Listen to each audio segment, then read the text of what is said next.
Así que a partir de hoy voy a hablar sobre un pecado que puede apartarnos del cielo. Un pecado que es el fundamento de todos, es la raíz de todos. Y al menos que desarraiguemos ese pecado fundamental, no estaremos listos para la segunda venida de Jesús, aun cuando veamos todas las señales que están ocurriendo en el mundo. Así que vamos a hablar sobre ese pecado y vamos a hablar sobre cómo opera Dios su gobierno, completamente contrario de la forma en que el país y las iglesias manejan todo hoy en día. Pero primero queremos empezar con una oración, así que les invito a inclinar sus rostros para orar.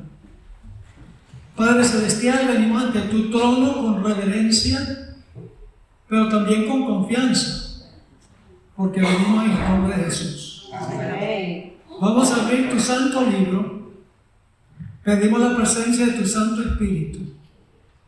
Santifica nuestras vidas.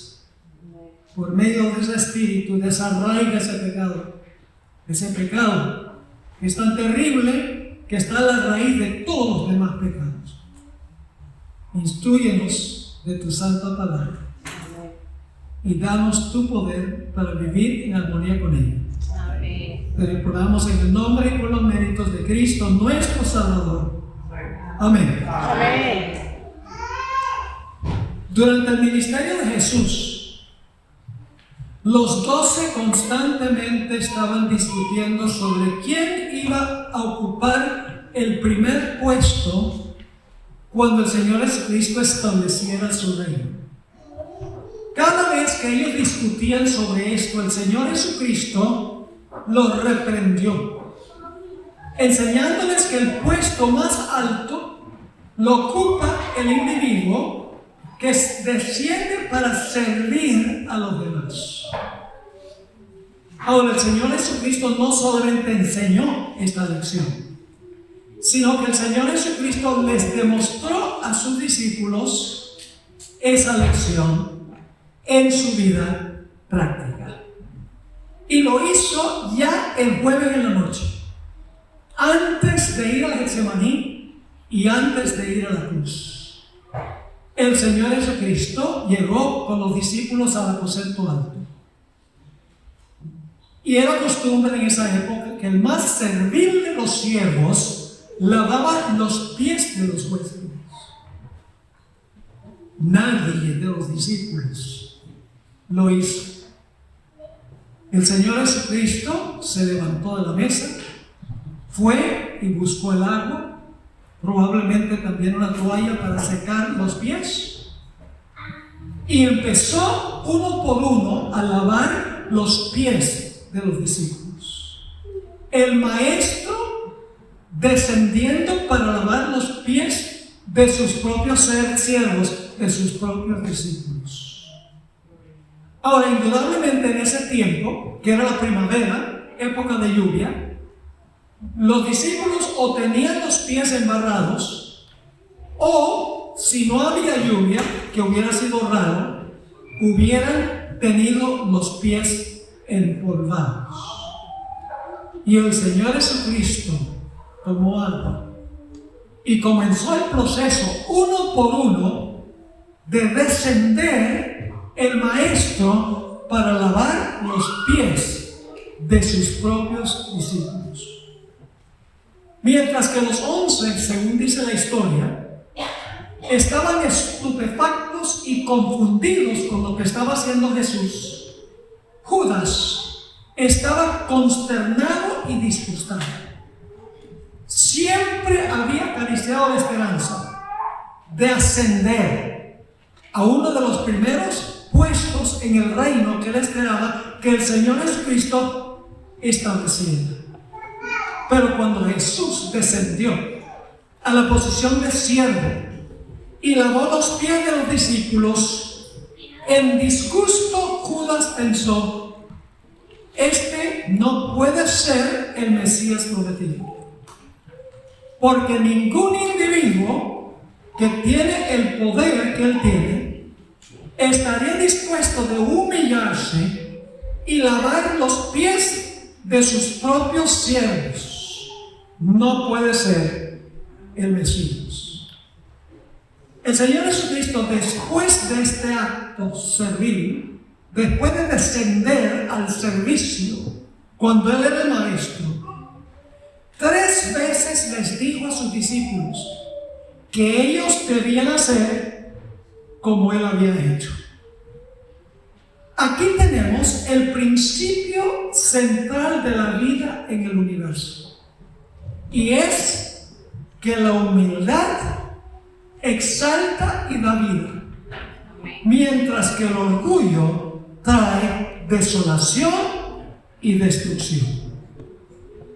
Ahora, nosotros sabemos que el Señor Jesucristo se vació a sí mismo, se humilló a sí mismo durante su ministerio terrenal.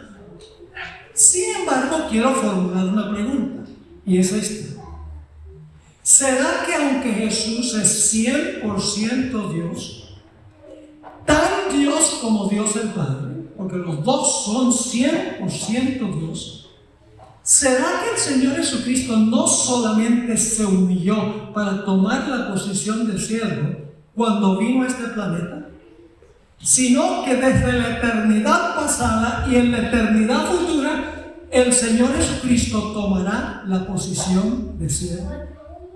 ¿Será que no solo ocurrió durante su ministerio en la tierra, sino que Jesús siempre ha tomado la posición de siervo, desde la eternidad pasada hasta la eternidad futura? Aunque es 100% Dios, como lo es el Padre, que Jesús se ha sujetado a la voluntad del Padre por la eternidad. Para contestar esa pregunta, o antes de contestar esa pregunta, mejor dicho, necesito dejar algo muy en claro para lo que vamos a estudiar esta noche. En primer lugar, Jesús es 100% Dios, como lo es el Padre. Ambos son Dios, 100%. Segundo, aunque Jesús es 100% Dios como el Padre, por la eternidad Jesús se ha sujetado voluntariamente al Padre. El Padre ha sido su cabeza. Es decir, Jesús se ha sometido a través de la eternidad a la voluntad de su Padre, aunque como persona está a nivel de igualdad con el Padre. En los próximos 2 o 3 temas vamos a hablar un poco sobre esto, porque si nosotros no aprendemos esta lección, nosotros no vamos a estar en el reino cuando venga Cristo Jesús. Ahora quiero que vayamos, para comenzar nuestro estudio, a Génesis 1 y el versículo 26. Génesis 1 y el versículo 26. Aquí alguien le está hablando a alguien sobre un proyecto, sobre el proyecto de la creación del hombre. Y vamos a estudiar mucha Biblia esta noche y vamos a usar el espíritu de profecía también, porque el espíritu de profecía nos da algunos conceptos profundos para entender lo que vamos a estudiar esta noche y en las 2 noches subsiguientes. Dice en Génesis 1:26: y dijo Dios, hagamos al hombre a nuestra imagen, conforme a nuestra semejanza. ¿Cuántas personas hay en este versículo? 2. Uno que está hablando y el otro que está escuchando. La pregunta clave es: ¿quién le está hablando a quién? ¿Quién está tomando la iniciativa para decir, hagamos al hombre a nuestra imagen, conforme a nuestra semejanza. Uno le está hablando a otro. En realidad, conforme a lo que vamos a estudiar del Espíritu de Profecía y también de la Biblia, el Padre le estaba hablando al Hijo. En Génesis 1 y el versículo 26. El Padre tomó la iniciativa en la creación. No es el Hijo diciéndole al Padre, hagamos al hombre. El Padre le está diciendo al Hijo, hagamos al hombre a nuestra imagen, conforme a nuestra semejanza. Ahora, los dos estuvieron involucrados. El Padre elaboró el plan, pero Jesús implementó el plan que elaboró el Padre. Ahora, fue esta conversación del Padre con el Hijo que enojó a Lucifer. Lucifer sintió envidia de Jesús, porque el Padre le dijo, hagamos al hombre, y no lo incluyó a él. Quiero leer de Patriarcas y Profetas, página 145, a donde la sierva del Señor dice claramente que en Génesis 1:26 el Padre le estaba hablando al Hijo. Dice allí, pero cuando Dios dijo a su Hijo,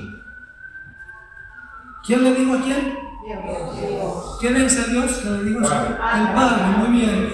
Pero cuando Dios dijo a su Hijo, hagamos al hombre a nuestra imagen, Satanás sintió celos de Jesús.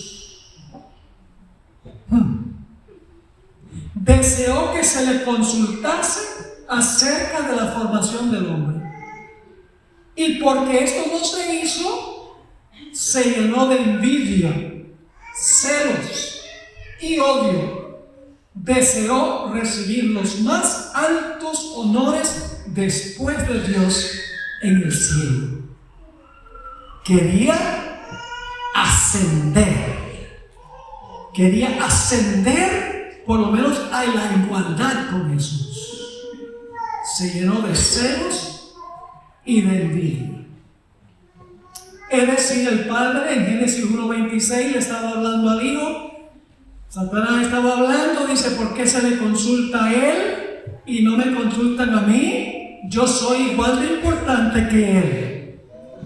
El orgullo invadió su corazón.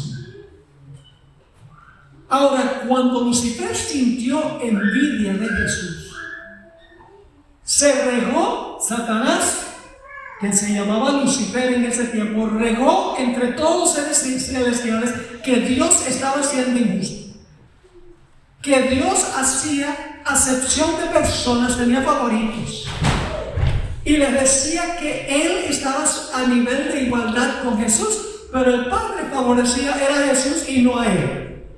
Y pronto, entre toda la hueste angélica, se regó la historia por parte de Lucifer de que el Padre favorecía a Jesús y no lo favorecía a él. Y se formó, como dicen los puertorriqueños, un revolú en el cielo. Empezó la rebelión en el cielo. El pecado no comenzó aquí en esta tierra. El pecado comenzó en el cielo. Cuando Lucifer no estaba satisfecho con su posición, sino que quería ascender a una posición más elevada. Así que la cosa se estaba saliendo de sus manos y por lo tanto Dios decidió, el Padre decidió convocar un concilio celestial para explicar la verdadera posición de Jesús. Que Lucifer y Jesús no estaban en un nivel de igualdad. Jesús era el Hijo de Dios y es el Hijo de Dios. Que Lucifer estaba mintiendo cuando decía que Jesús y él estaban en un nivel de igualdad y que el Padre favorecía a Jesús y no lo favorecía a él. Así que el Padre convocó un concilio para explicar a todos los seres celestiales la posición de Jesús. Ahora les voy a leer una cita. Es larga. Siempre es un riesgo leer una cita larga, porque la gente se distrae. Pero esta cita es crucial porque tiene muchos detalles muy significativos en cuanto al origen del mal en el cielo.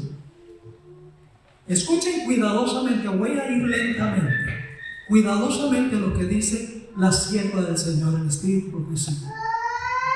El Padre obró por medio de su Hijo. ¿Quién obró a través de quién? El Padre obró a través de su Hijo. Ahora escuchen esto. En la creación de todos los seres celestiales. ¿Cómo llegaron a la existencia todos los seres celestiales, que son los ángeles y los habitantes de otros mundos? ¿Cómo llegaron a la existencia? El Padre obró por medio de Jesús.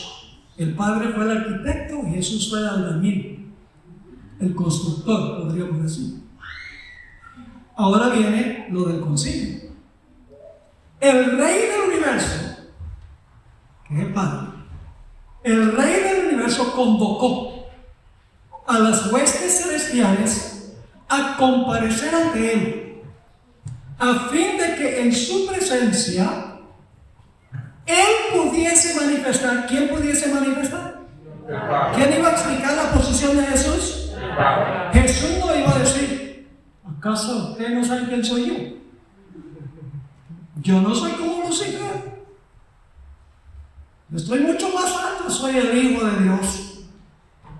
No, Jesús no se defendió. Era el papel del Padre defenderlo. Así que dice: el Rey del universo convocó a las huestes celestiales a comparecer ante Él, a fin de que en presencia de Él pudiese manifestar cuál era la verdadera posición que ocupaba su Hijo. ¿Quién manifestó cuál era la posición del Hijo? El Padre. El Padre, muy bien.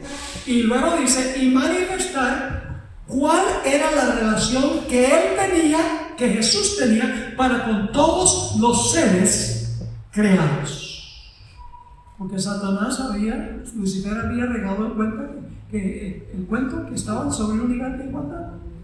Sigue diciendo: el Hijo de Dios compartió el trono del Padre y la gloria del Ser Eterno. El Ser Eterno es el Padre.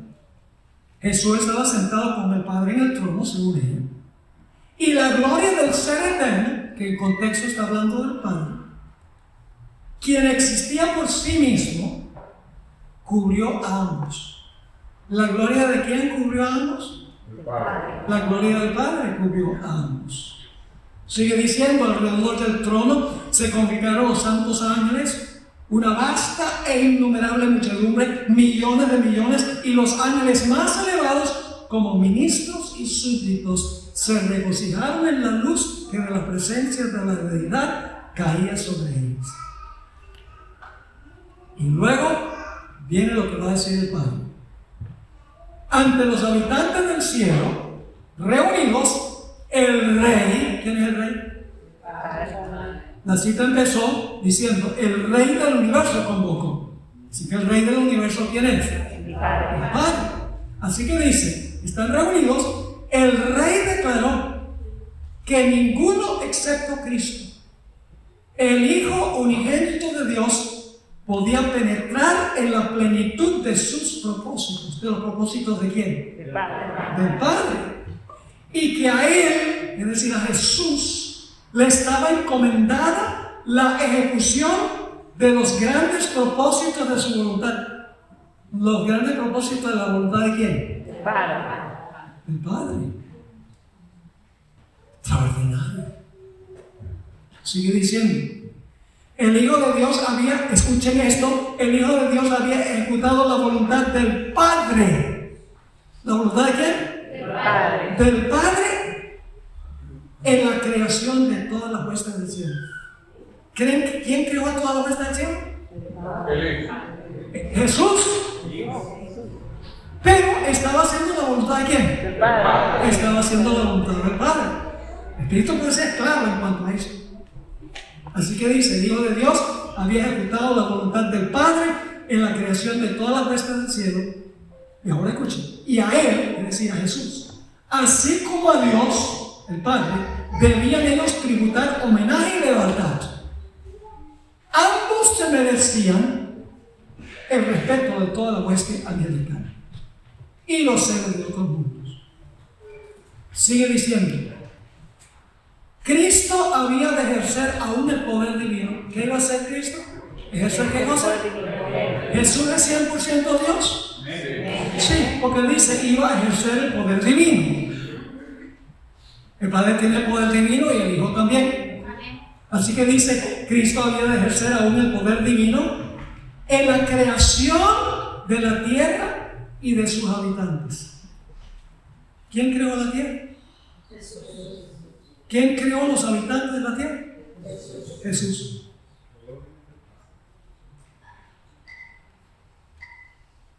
Pero ¿quién elaboró el plan? El Padre elaboró el plan. Sigue diciendo, ahora escuchen. Pero en todo esto no buscaría poder o ensalzamiento para sí mismo. Es decir, en la creación de todos los seres celestiales y en la creación de los seres humanos, dice que Jesús no iba a buscar poder o ensalzamiento para sí mismo.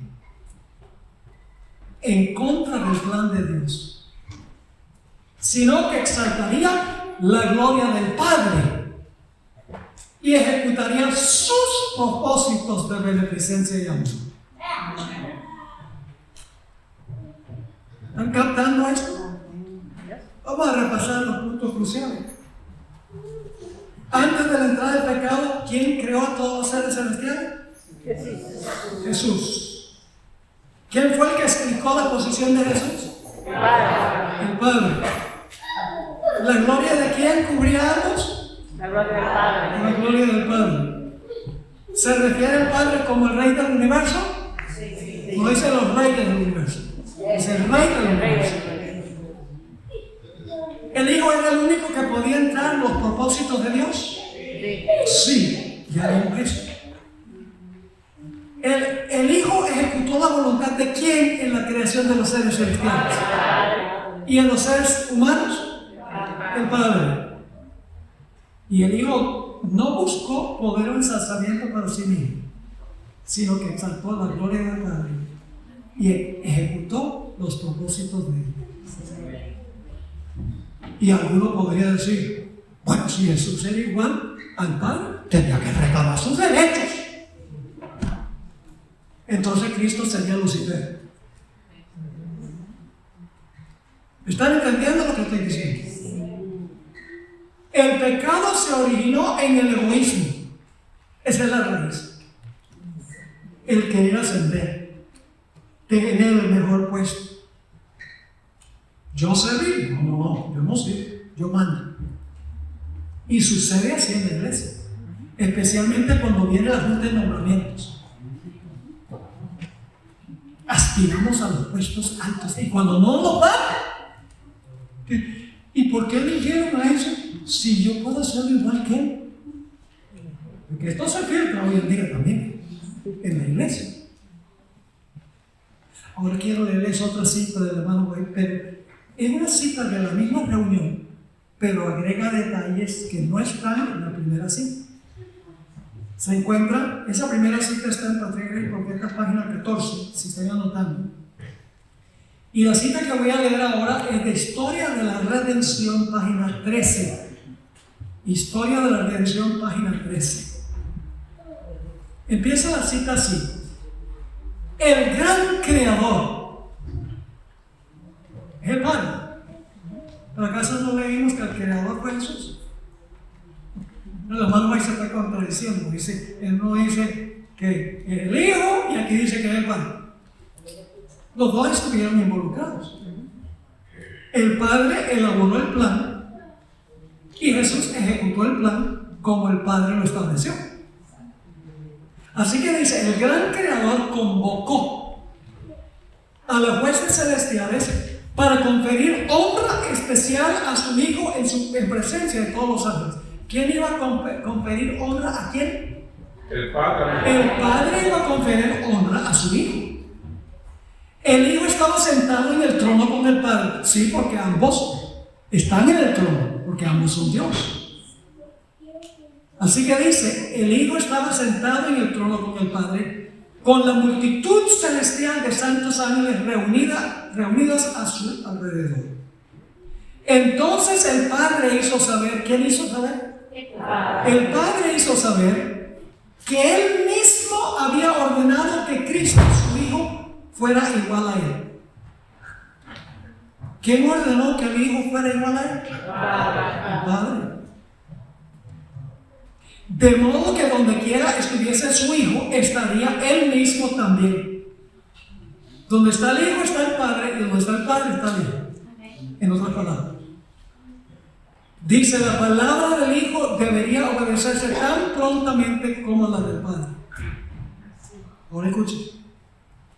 Él, el Padre, había investido a su Hijo con autoridad para comandar a las huestes celestiales. ¿Quién colocó a Jesús para comandar a las huestes celestiales? El Padre. Por eso la Biblia dice, Miguel y sus ángeles. Jesús fue colocado por el Padre para comandar a los ángeles. No lo digo yo, lo dice el Espíritu de Profecía y el libro de Apocalipsis. Así que sigue diciendo, Él había investido a su Hijo con autoridad para comandar a las huestes celestiales. Especialmente debía el Hijo obrar en unión con Él en el proyecto de creación de toda la tierra y de todo ser viviente que habría de existir en ella. El Hijo ejecutaría su voluntad. ¿La voluntad de quién? De Padre. El Hijo ejecutaría su voluntad, sus propósitos. No haría nada de por sí mismo, solo la voluntad del Padre se cumpliría en Él. Es como que Jesús no reclama sus derechos. ¿Por qué no le dice al Padre, bueno, y por qué yo no hago el plan y tú lo implementas? No. Antes que entrara el pecado al universo, ya el Hijo se había sometido al Padre. No porque era inferior, sino porque este principio de descender para servir es un principio eterno. Y eso es lo que nosotros tenemos que aprender. Y tenemos que pedirle a Jesús que entre en nuestro corazón, para que nosotros tengamos ese mismo espíritu. Vamos a repasar los puntos claves de esta segunda cita. Al Padre se le llama el gran creador. El Padre confirió honra especial a su Hijo. El Padre había ordenado que Cristo, su Hijo, fuera igual a Él, de modo que la igualdad y la sumisión no son antítetos. El Padre invistió a Jesús con autoridad para comandar a la hueste angélica.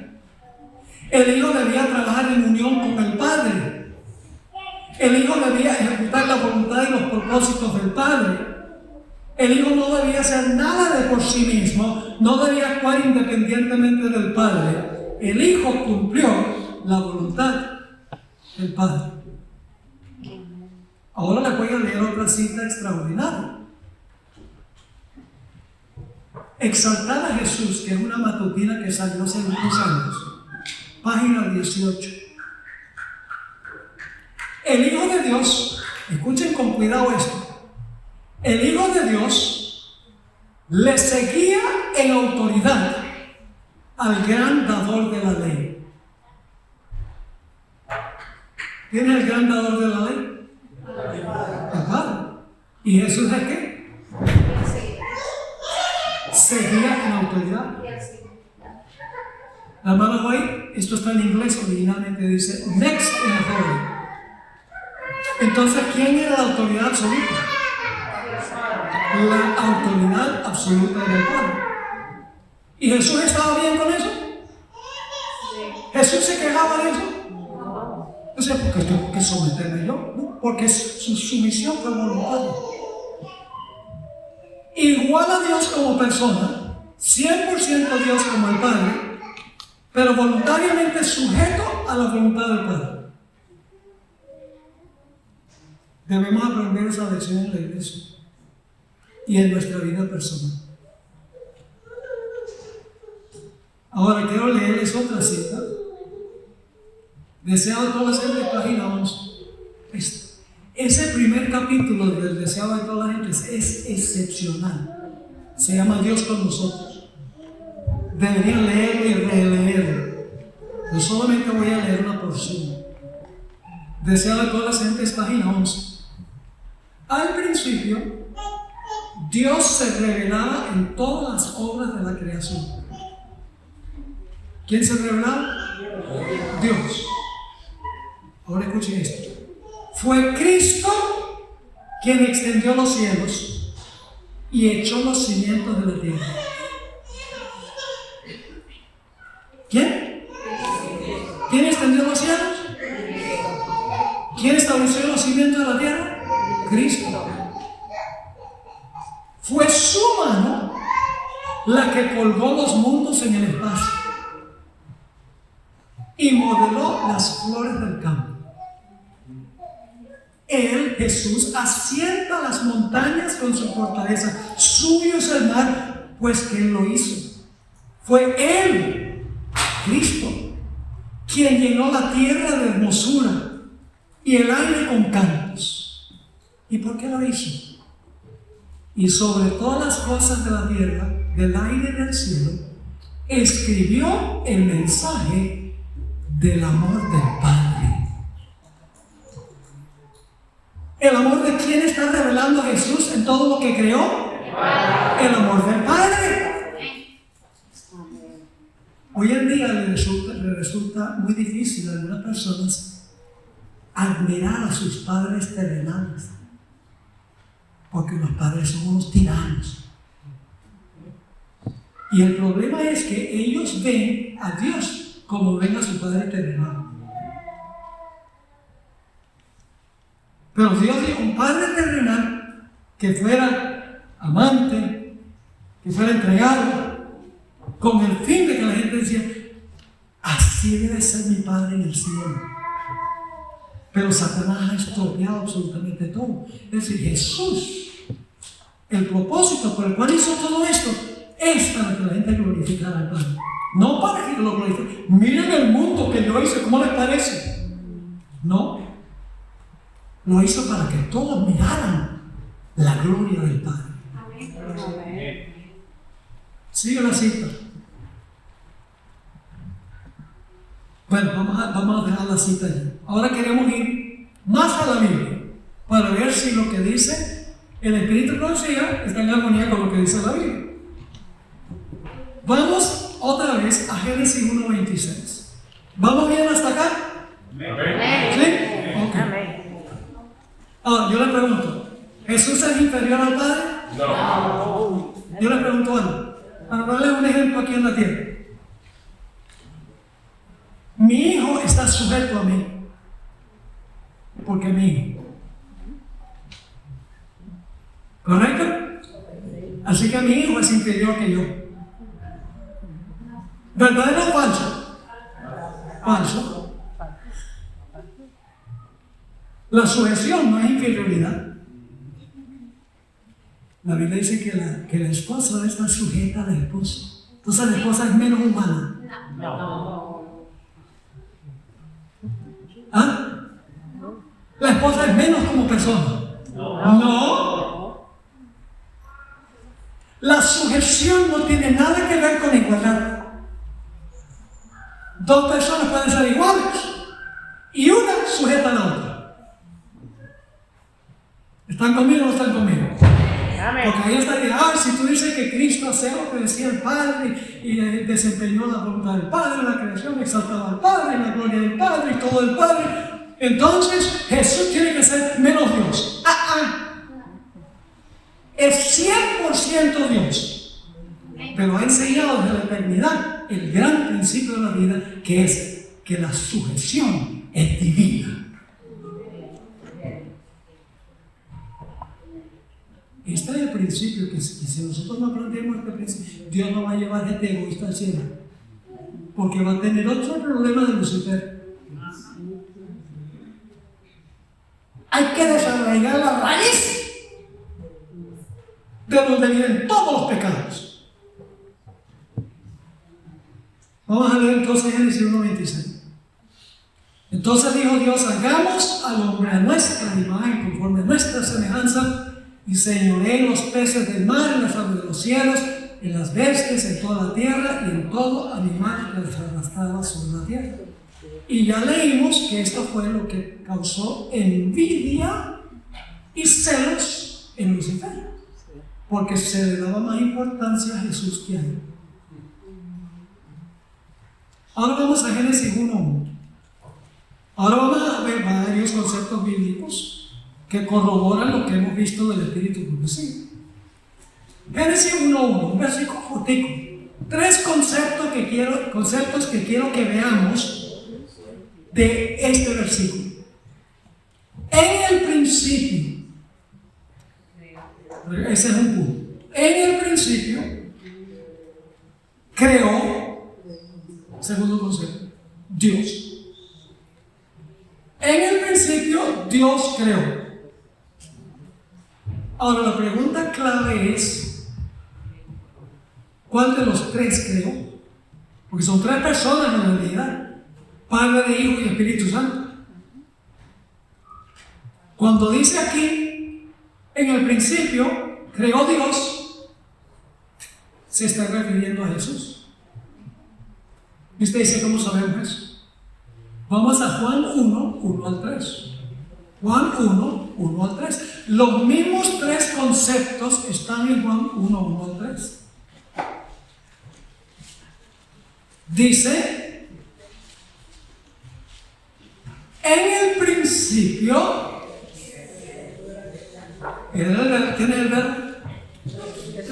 ¿Quién es el verbo? Alguna versión dice la palabra. El verbo es Jesús. En el principio era el verbo, y el verbo era con Dios, y el verbo era ¿qué? Dios. Oh, así que tenemos en el principio el verbo, quien era Dios. ¿Qué hizo? Todas las cosas por él fueron hechas, y sin él nada de lo que ha sido fue hecho. Entonces, ¿quién fue el creador de Génesis 1:1? Jesús. Según Juan 1:1 al 3, el creador fue Cristo Jesús. Vamos al Salmo 33 y el versículo 6. Salmo 33 y el versículo 6. Y luego les voy a leer dos citas extraordinarias del Espíritu Profecía. Dice cómo todo fue creado. Por la palabra de Jehová fueron hechos los cielos. ¿Cómo fueron hechos los cielos? Por la palabra de Jehová fueron hechos los cielos. Y todo el ejército de ellos. ¿Cuál es el ejército del cielo? Los ángeles, muy bien. Así que dice: y todo el ejército de ellos por el aliento de su boca. Porque él dijo y fue hecho. Él mandó y existió. Eso es el versículo 9. ¿Cuántos de ustedes han tratado de crear algo cuando no tienen nada? Se conoce como la creación ex nihilo, creación de la nada. No había nada y Dios habló, la palabra habló y llegó a existir lo que no existía. Nosotros nunca podemos entender eso, lo aceptamos por fe, pero no podemos entender. Ahora la pregunta clave es: ¿quién es esa palabra? ¿Quién es esa palabra de Jehová? Porque hay dos ahí, la Jehová y la palabra de Jehová. ¿Quién será esa palabra de Jehová que habló y las cosas llegaron a la existencia? Ya vimos que es Jesús. Quiero leerles ahora un par de citas tremendas del Espíritu Profecía. Dice en el manuscrito 77 de 1899 lo siguiente: lo que es el habla al pensamiento. Lo que es el habla al pensamiento. Pensamos y luego, ojalá. Ese es el proceso normal. Pensamos y luego expresamos audiblemente lo que estamos pensando. Así que está diciendo la sierva del Señor, lo que es el habla al pensamiento, es Cristo con el Padre invisible. El Padre piensa y el Hijo lee sus pensamientos y los hace audibles. Sigue la cita. Lo que es el habla al pensamiento es Cristo con el Padre invisible. Él es la manifestación del Padre y es llamado el Verbo de Dios. En otra cita, en el Deseado de todas las gentes, página 11, dice: al venir a morar con nosotros, Jesús iba a revelar a Dios, tanto a los hombres como a los ángeles. Él era la palabra de Dios, el pensamiento de Dios hecho audible. ¡Qué tremendo concepto! El Padre en su mente pensó el plan de la creación y el Hijo lo implementó. Extraordinario. Ahora, para el Hijo poder leer los pensamientos del Padre tiene que ser igualmente Dios. Porque Dios solamente puede leer los pensamientos. ¿Están conmigo o no están conmigo? Ahora, vamos a leer a continuación varios textos del Nuevo Testamento que hablan de la creación.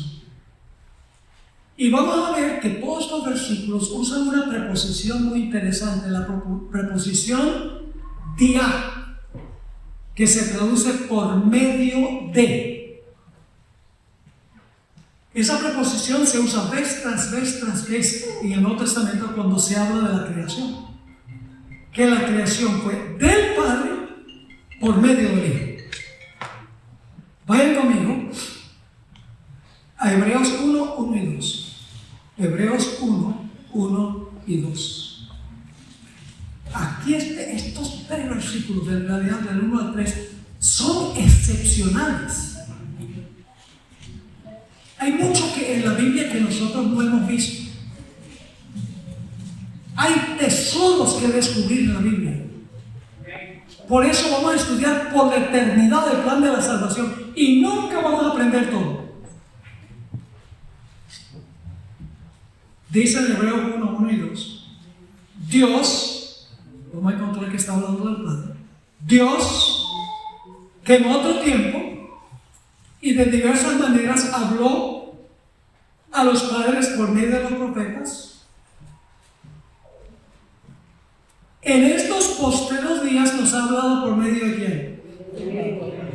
En estos postreros días nos habló por medio de su Hijo. ¿Cómo habla el Padre?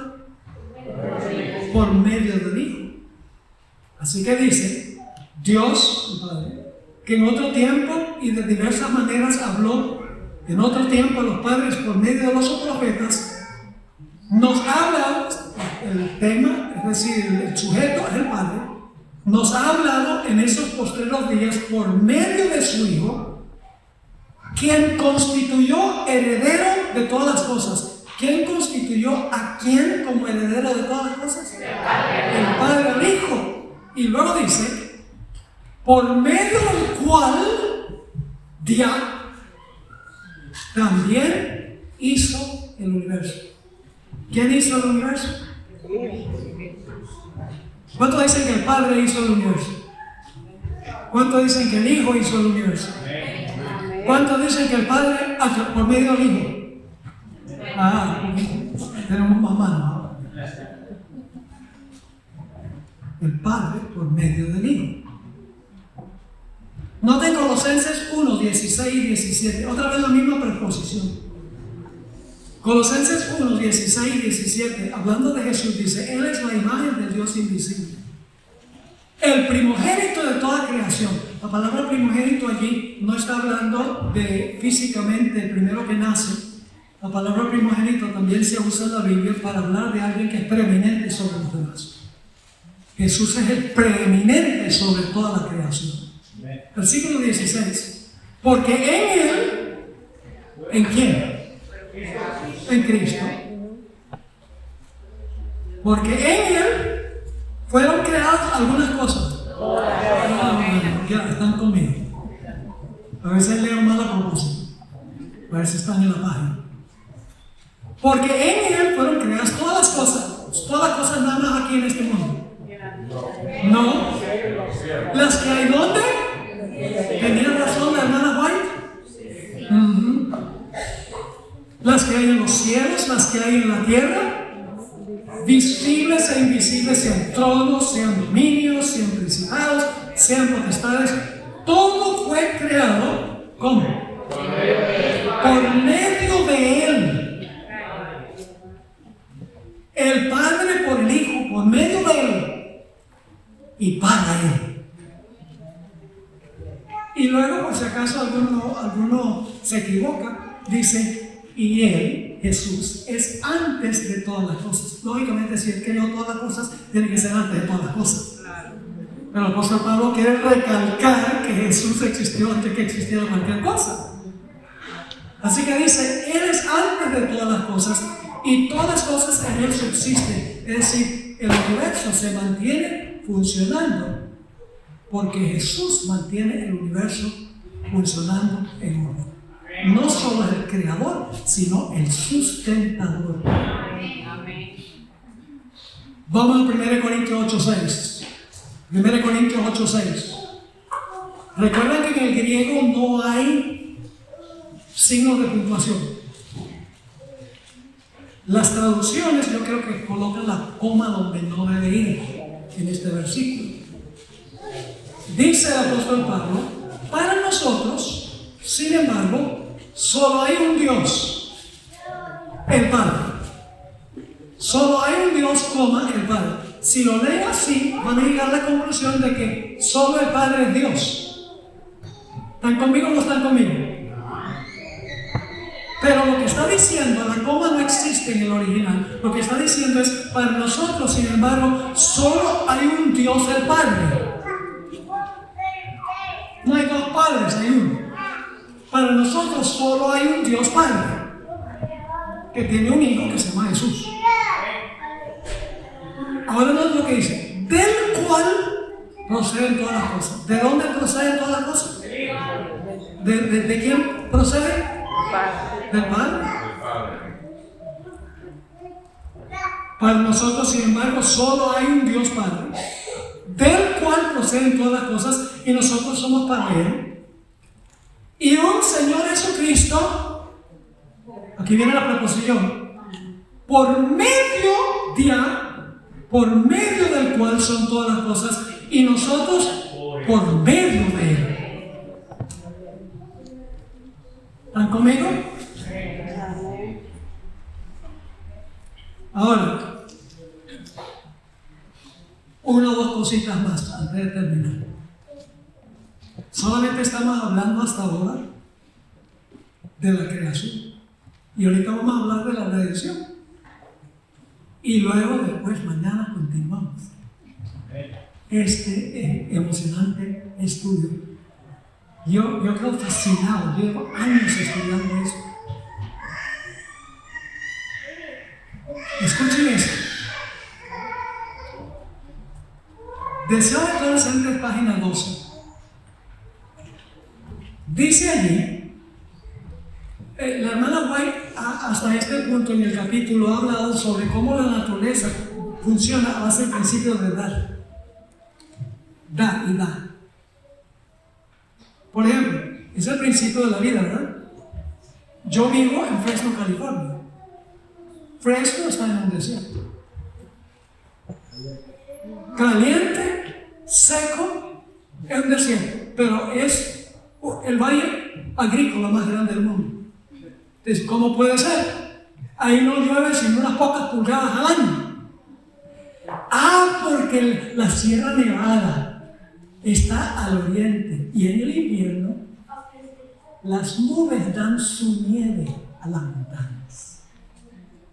En la primavera las montañas dan su agua a las reservas.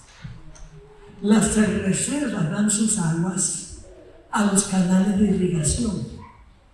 Los canales de irrigación dan su agua al mar y el mar le da su agua a las nubes y empieza otra vez el ciclo. Si en algún momento se parara el ciclo de beneficencia, todo en el planeta perecería. ¿O pensamos en algo?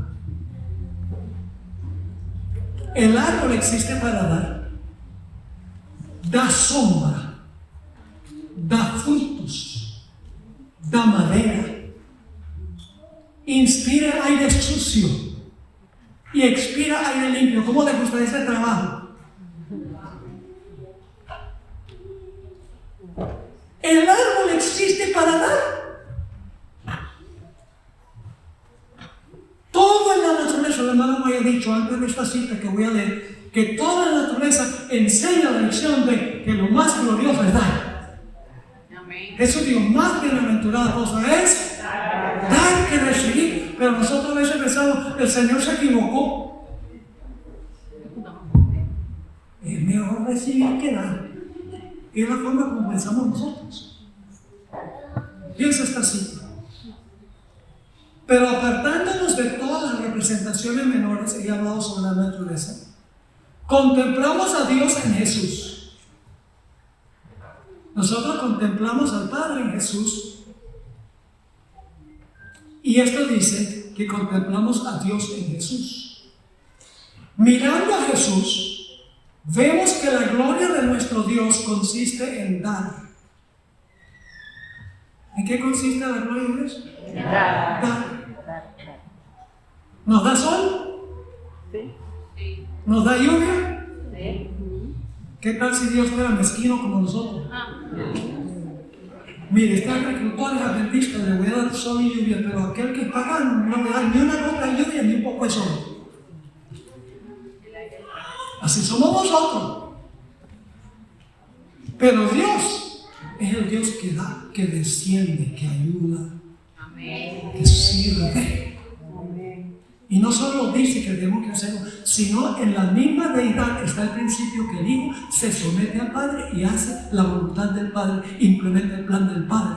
Es decir, la deidad no solamente pide, sino que lo da. Amén. Sigue así. Nada hago de mí mismo, dijo Cristo. Me envió el Padre viviente y yo vivo por el Padre. Interesante, Jesús dice, yo vivo por el Padre. No busco mi gloria, dice Jesús, sino la gloria del que me envió. En estas palabras se presenta el gran principio que es la ley de la vida para el universo. ¿Quieren saber cuál es la ley que sostiene la vida en el universo? Dar. Porque de tal manera amó Dios al mundo que ha dado a su Hijo unigénito. Ahora escuchen, Cristo recibió todas las cosas de Dios, pero las recibió para darlas. Así también en los atrios celestiales, en su ministerio en favor de todos los seres creados, por medio del Hijo amado, fluye a todos la vida del Padre, por medio del Hijo vuelve en alabanza y gozoso servicio como una marea de amor a la gran fuente de todo. Jesús glorifica al Padre, el Padre glorifica al Hijo y todo el mundo termina contento. Y dice, y así por medio de Cristo se completa el circuito de beneficencia que representa el carácter del gran dador, la ley de la vida. Amén. Ahora voy a cubrir un punto más, que es el asunto de la redención. La redención. Adán y Eva pecaron. Y cuando Adán y Eva pecaron, hubo un encuentro íntimo entre el Padre y el Hijo, solos, donde entraron en una conversación. La sierva del Señor dice que cuando Jesús entró a esa reunión íntima con el Padre, para decir qué iban a hacer ahora que el hombre pecó, entró a la reunión con simpatía y tristeza después del pecado de Adán y Eva. Pero dice que cuando salió de la reunión con el Padre, su rostro estaba libre de toda perplejidad y turbación. ¿Por qué es que cuando Jesús entró a la reunión con su Padre después de pecar a Adán y Eva, se veía en su rostro simpatía y tristeza? Mientras que cuando salió de la reunión con el Padre, estaba libre de toda perplejidad y turbación. Voy a leerles ahora la cita del Espíritu y Profecía. Tremenda cita esta. Primeros Escritos, página 126. Toda la familia de Adán debía morir. No solo Adán y Eva, toda la familia humana debía morir. Ahora ella dice, porque ella vio en visión a Jesús. Vi entonces al hermoso Jesús y contemplé una expresión de simpatía y tristeza en su semblante. Pronto lo vi acercarse a la deslumbradora luz que envolvía al Padre. El ángel que me acompañaba dijo, porque el ángel instruía, está en íntima conversación con el Padre. Ahora fíjense los ángeles. La ansiedad de los ángeles parecía ser muy intensa mientras Jesús estaba en comunión con su Padre. 3 veces, ¿recuerdan esa expresión? 3 veces quedó envuelto Jesús de la gloriosa luz que rodeaba al Padre. Y la tercera vez, 3 veces, la tercera vez salió de la presencia del Padre y pudimos ver su persona. Su semblante estaba libre de perplejidad y turbación y resplandecía con un gran amor que las palabras no pueden describir. Dijo entonces a los ángeles que estaban esperando con ansiedad para ver qué iba a pasar ahora que el hombre había pecado. Dijo entonces a los ángeles que había hallado un camino de escape para salvar al hombre perdido. Sobre eso hay que hablar. Estaban hablando sobre un plan para rescatar al hombre. Que él había estado, escuchen esto, que él había estado rogándole a su padre y había obtenido permiso. ¿Cómo? Estaba rogándole a su padre en esa reunión y había obtenido permiso para dar su vida como rescate de la raza humana y tomar sobre sí la sentencia de muerte, a fin de que por su medio pudiese el hombre encontrar perdón, para que por los méritos de su sangre y su obediencia a la ley obtuviese el favor del Padre y volviese al hermoso huerto del cual había sido expulsado. Entonces volvería a tener acceso al fruto glorioso e inmortal del árbol de la vida, cuyo derecho había perdido. La parte impactante de esta cita es que había estado rogándole al Padre. Eso fue lo que pasó en esa reunión. Y había obtenido permiso. Y había dicho al Padre, Padre, hay que rescatar a Adán y Eva. Yo los hice, los amo. Tenemos que salvar a la raza humana. Quiero ir. Dice, había obtenido permiso. Entonces Jesús es inferior al Padre porque tenía que pedir permiso. No, esa es nuestra forma torcida de pensar. Jesús estaba sujeto al Padre. Y entonces consulta con el Padre y dice, ¿qué vamos a hacer? Yo estoy dispuesto a ir, yo quiero ir.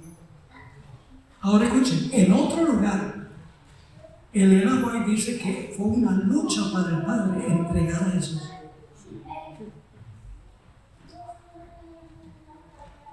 Fíjense esta cita, Patriarcas y Profetas, página 48.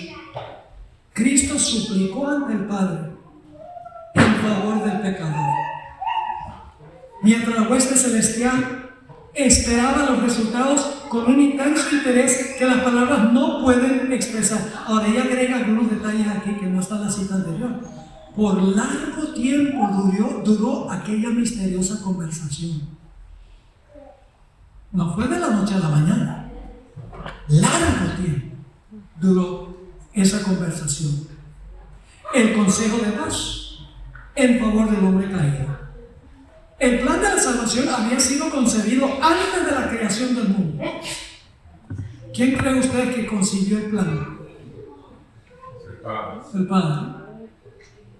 Así que dice, el plan de salvación había sido concebido antes de la creación del mundo, pues Cristo es el Cordero, el cual fue muerto desde el principio del mundo. Ahora escuchen esto. Sin embargo, fue una lucha, aún para el Rey del Universo, el entregar a su Hijo a la muerte por la raza culpable. Pero, aquí viene la parte bonita, pero de tal manera amó Dios al mundo, que ha dado a su Hijo unigénito para que todo aquel que en Él cree no se pierda, mas tenga vida eterna. Fue una lucha, pero le dio permiso y lo mandó. ¿Quién mandó a quién en la redención? El Padre mandó al Hijo. Eso lo vamos a ver en el estudio de mañana. En Primeros Escritos, página 127, Elena White escribió algo que me dijo el ángel. Dijo el ángel: ¿creéis que el Padre entregó sin lucha alguna a su querido y amado Hijo? No, no. Aún el Dios del cielo tuvo una lucha entre dejar que el hombre culpable pereciese o entregar a su amado Hijo para que muriese por la raza humana. Se usa una palabra aquí que no se puede traducir realmente al español. En inglés, aquí en la traducción dice que fue una lucha para él entregar a su amado Hijo, pero en realidad la palabra que se usa en inglés es his darling son. Es difícil traducir la palabra darling. Se traduce querido, pero es una palabra que no tiene en realidad traducción al español. ¿Saben que la Biblia dice que el Padre últimamente no escatimó a su propio Hijo? Dice en Romanos 8:32, el que no escatimó a su propio Hijo, sino que lo entregó por todos nosotros. ¿Quién entregó a quién? El Padre al Hijo, lo entregó por todos nosotros. ¿Cómo no nos dará también con Él todas las cosas? ¡Qué glorioso! 2 punticos más y terminamos. ¿Por qué creen ustedes que Dios le pidió a Abraham que ofreciera a su precioso y amado Hijo para que lo llevara al monte Moria y lo sacrificara? ¿Puede usted entender cómo se sentía Abraham? ¿Creen que le fue difícil? ¿A qué le fue difícil? Oye, ¿a quién representaba Isaac? A Jesús. ¿Y Abraham? Al Padre. Ahí está la base de lo que dice el Espíritu, ¿sí? La mala hoy no inventa. Porque ella dice, está en la Biblia. Si buscamos, lo encontramos en la Biblia. Dios le dice a Abraham, y esto es el último texto que voy a leer, Génesis 22, 1 y 2. Aconteció después de estas cosas que probó Dios a Abraham y le dijo: Abraham. Y él respondió: heme aquí. Y dijo: toma ahora tu hijo, tu único. Bueno, Abraham tenía otro hijo, pero este es el hijo de la promesa, único en su género. Toma ahora tu hijo, tu único, y saca a quien amas, es el hijo amado, y vete a tierra de Moria y ofrécelo allí en holocausto sobre uno de los montes que yo diré. ¿Creen ustedes que Abraham luchó con esto? Ah, bueno, Señor, ok, ya voy en camino. No, Señor. Este es el hijo que va a traer el Mesías al mundo. La hermana me dice que Satanás tentó a Abraham diciendo: Dios dijo, no matarás. Así que lo que estás escuchando no es la voz de Dios. Tuvo una lucha, pero estuvo dispuesto a entregarlo. El padre tuvo una lucha, pero decidió entregar a su precioso hijo. Le dio permiso al hijo para venir a llevar adelante el plan de la salvación. Amén. ¿Aprendimos la lección esta noche? Solamente hemos introducido el tema. Tenemos que hablar de mucho más. No solamente durante el ministerio de Jesús. Hoy en día Jesús se somete todavía al Padre y se va a someter por la eternidad. La Biblia enseña eso. Porque ese es el principio divino que maneja el universo. Ahora la palabra clave es: ¿qué de nosotros? Vamos a pedir al Espíritu Santo que nos dé ese espíritu. Haya este sentir que hubo también en Cristo Jesús, que aunque estaba en forma de Dios, la palabra forma significa que era de la sustancia de Dios, estando con la sustancia plena de Dios, se anonadó a sí mismo. El Padre no lo anonadó, se anonadó, se hizo nada a Él. Y luego dice al final de los versículos que leímos en la lectura bíblica: como Él se humilló y se anonadó, Dios lo ensalzó a lo sumo, para que en el nombre de Jesús se doble toda rodilla y toda lengua confiese que Jesucristo es el Señor, para la gloria de Dios el Padre. ¡Qué tremenda lección! Podemos conocer todas las señales del fin, todo lo que está haciendo Trump. Yo sé que muchos no vienen a la iglesia, tienen miedo de una heredad. Y eso es una lástima. Pero no tenemos que preocuparnos por esas cosas. Podemos tener todas las señales, podemos ver todas las señales, pero si no aprendimos la lección de esta noche, de nada más. Porque Dios no va a llevar gente egoísta al cielo. Así de sencillo es. Pero nosotros no podemos vaciarnos de nuestro orgullo. Lo único que podemos hacer es pedirle al Señor: Señor, por favor, quiebra este corazón egoísta que yo tengo. Amén. Y lléname de tu espíritu. Amén. Dame ese espíritu de servicio.